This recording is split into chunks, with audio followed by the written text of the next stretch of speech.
নমস্কার, কৃষ্ণকথাতে আপনাদের সবাইকে স্বাগত। আজকের এই ভিডিও থেকে আপনারা জানতে পারবেন কোন দুটি সময় শ্রীকৃষ্ণের প্রার্থনা করলে শ্রীকৃষ্ণ অত্যন্ত খুশি হন এবং প্রসন্ন হয়ে সেই ভক্তের উপর কৃপা বর্ষণ করেন, ফলে সেই ভক্তের ভাগ্যে সাফল্য, উন্নতি, অর্থের আগমন ঘটতে শুরু করে।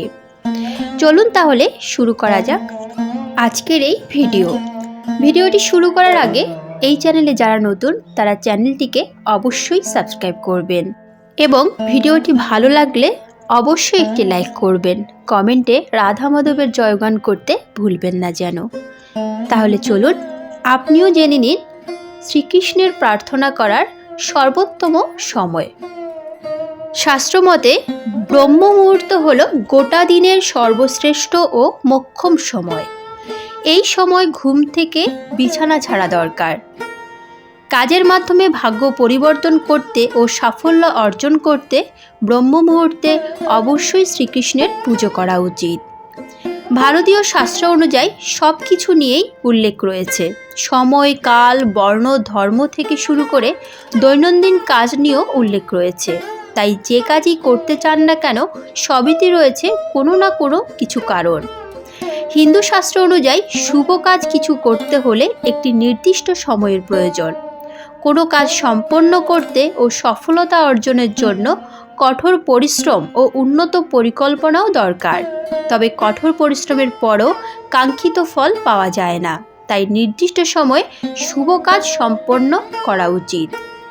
একটু ভালো করে দেখলে বুঝবেন, আগেকার দিনে ঋষিমুনিরা ভোরবেলা অর্থাৎ সূর্যোদয়ের ঠিক আগে উঠে পড়তেন।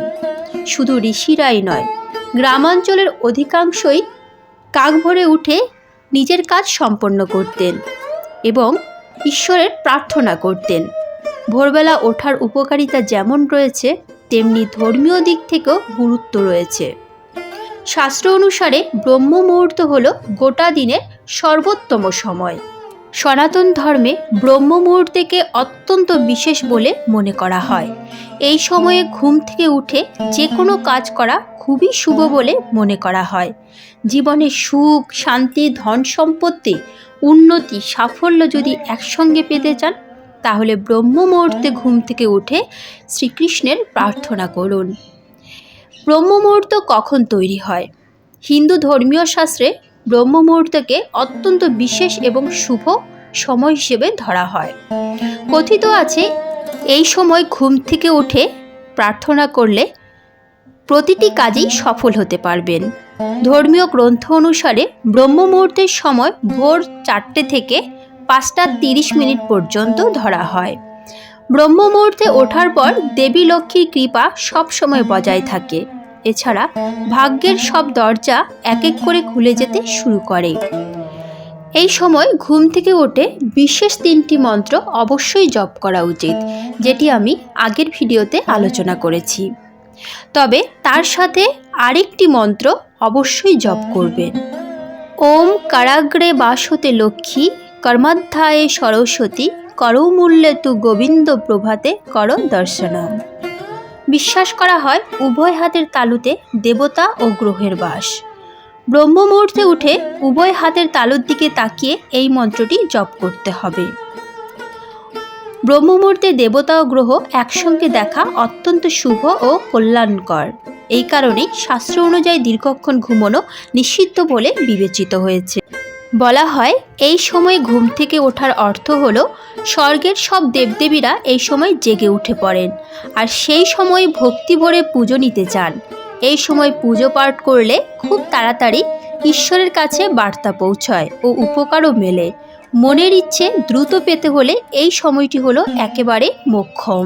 এই সময় গায়ত্রী মন্ত্র জপ করাও অত্যন্ত শুভ। ওম ভূর ভুবস্বঃ তৎসবিতুর বরেণ্যম ভর্গো দেবস্য ধীমহি ধিয়ো ইয়ন প্রচোদয়াৎ। তবে এই মন্ত্র জপ করার পাশাপাশি ধ্যান মুদ্রায় বসে মহাদেবকে স্মরণ করে ওম শব্দটি উচ্চারণ করতে পারেন। এতে মন শান্ত ও একাগ্র হবে, সেই সঙ্গে আত্মবিশ্বাস বৃদ্ধি পাবে। স্নান সেরে পূজা অর্চনা করার জন্য ব্রহ্ম মুহূর্ত আদর্শ সময় বলে চিহ্নিত হয়। ঈশ্বর আরাধনার শ্রেষ্ঠ এই সময়ে পুজো করলে দেবদেবী প্রসন্ন হন এবং আশীর্বাদ বর্ষণ করেন। এর ফলে জীবনে নানা ইতিবাচক পরিবর্তন আসে। সারাদিনের কাজের মধ্যে ইতিবাচকতা বজায় রাখতে চাইলে ব্রহ্ম মুহূর্তে উঠে এই মন্ত্রটি অবশ্যই জপ করা উচিত।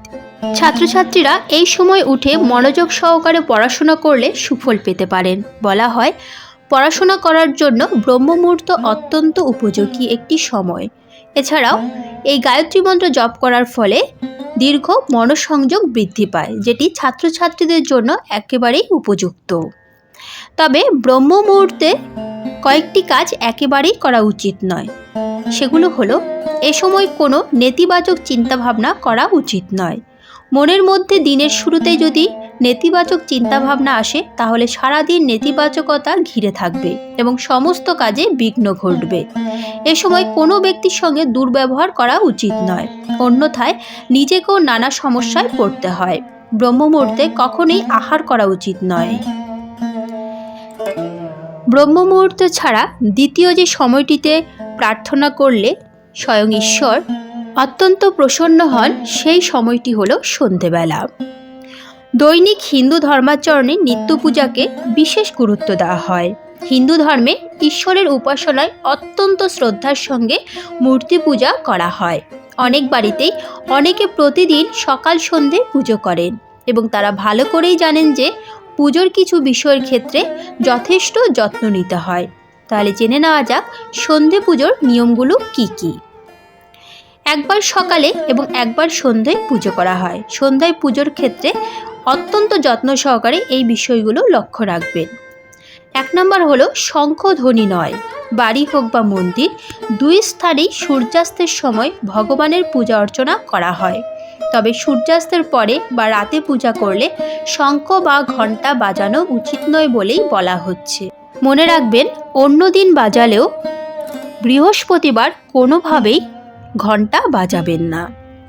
তুলসী পাতা চয়ন দিনেই। ভগবান বিষ্ণু শ্রীকৃষ্ণের পূজায় তুলসী বিশেষভাবে ব্যবহৃত হয়। তবে যদি রাতে পূজা করতে হয় তাহলে তুলসী পাতা সূর্যাস্তের আগেই তুলে রাখতে হবে। সূর্য বন্দনা নয়। শাস্ত্রমতে সূর্যের উপাসনার জন্য দিনের সময়টিকে সর্বোত্তম বলে মনে করা হয়। দিনের বেলায় যে কোনো দেবতার পুজোয় সূর্যদেবের আরাধনা ও পুজো অপরিহার্য বলে মনে করা হয়। এক্ষেত্রে এই বিষয়ে বিশেষ যত্ন নেওয়া উচিত। যদিও রাতে পুজো করতে গেলে সূর্য বন্দনার কোনো প্রয়োজন নেই। সন্ধ্যের পুজোয় সূর্য পূজা করবেন না। তবে সন্ধেবেলা অবশ্যই যেটি করবেন সেটি হলো আরতি। হিন্দু ধর্মে পূজায় আরতি হলো অবিচ্ছেদ্য। আরতি ছাড়া কোনো দেবদেবীর পূজা সম্পূর্ণ হয় না। সংস্কৃতে আরতি শব্দের অর্থ হলো ঈশ্বরের প্রতি পূর্ণ প্রেম। সংস্কৃত শব্দ আরতিকা থেকে এসেছে আরতি। অন্যদিকে আরতিকে নীরাজন বলা হয়। এর অর্থ কোনো একটা জায়গাকে আলোকিত করে তোলা। সকালবেলা আরতি না করলেও সন্ধ্যার আরতি কোনোদিনও বাদ দেওয়া যায় না। আরতির প্রদীপ জীবনের অন্ধকার দূর করার পাশাপাশি ধূপ ধুনোর সুগন্ধ আমাদের মনকে শান্ত করে দেয়। দেবদেবীর পুজোর সময় আরতি করার সময় কিছু সাধারণ নিয়ম মেনে চলা উচিত। একটি নির্দিষ্ট ভঙ্গিতে 2 হাত দিয়ে প্রদীপ ঘোরাতে হয়। আরতির সঙ্গে মাটি, জল, আগুন, বাতাস ও আকাশ, এই 5টি জিনিস যুক্ত থাকে। আরতির প্রদীপে থাকা কর্পূর মাটির প্রতিনিধিত্ব করে, ঘি জলের প্রতিনিধিত্ব করে। আরতিতে আগুনের ব্যবহার রয়েছে, আর আরতি করার সময় বাতাসের সম্প্রসারণ হয়। এর পাশাপাশি আরতির সময় যে শঙ্খধ্বনি বাজে তা আকাশের প্রতিনিধিত্ব করে। আরতি সাধারণত পুজোর সব অনুষ্ঠানের একদম শেষে করা হয়ে থাকে। প্রদীপ জ্বালিয়ে ভগবানের মূর্তির সামনে বারবার চক্রাকারে ঘুরিয়ে আরতি করা হয়। প্রদীপ ছাড়াও ধুনো, শঙ্খ, ধূপও মূর্তির সামনে রাখা হয়। আরতির থালা সাজানোরও কিছু নিয়ম রয়েছে। একটি প্লেটের ওপর স্বস্তিক চিহ্ন এঁকে নিন। এর উপর ঘি ও কর্পূর দেওয়া একটি প্রদীপ জ্বালিয়ে নিন। এক পাশে রাখুন শঙ্খ আর একটু ফুল। প্রথমে দেবদেবীর চারপাশে বৃত্তাকারে আরতির থালা ঘুরিয়ে নিন। আরতি করার পর একটা শাকের মধ্যে একটু গঙ্গা জল নিয়ে সেই শাকের বিগ্রহের চারপাশ দিয়ে ঘুরিয়ে নিন। তারপর সেই শাকের গঙ্গা জল নিজের উপর এবং আরতিতে উপস্থিত অন্যান্য ভক্তের উপর ছিটিয়ে দিন। আজকের মতো ভিডিওটি এখানেই শেষ হলো। আশা করি আপনাদের ভালো লেগেছে। তাহলে আজ পর্যন্তই, দেখা হচ্ছে পরবর্তী ভিডিওতে। ভালো থাকবেন, সুস্থ থাকবেন। জয় শ্রীকৃষ্ণ। রাধে রাধে।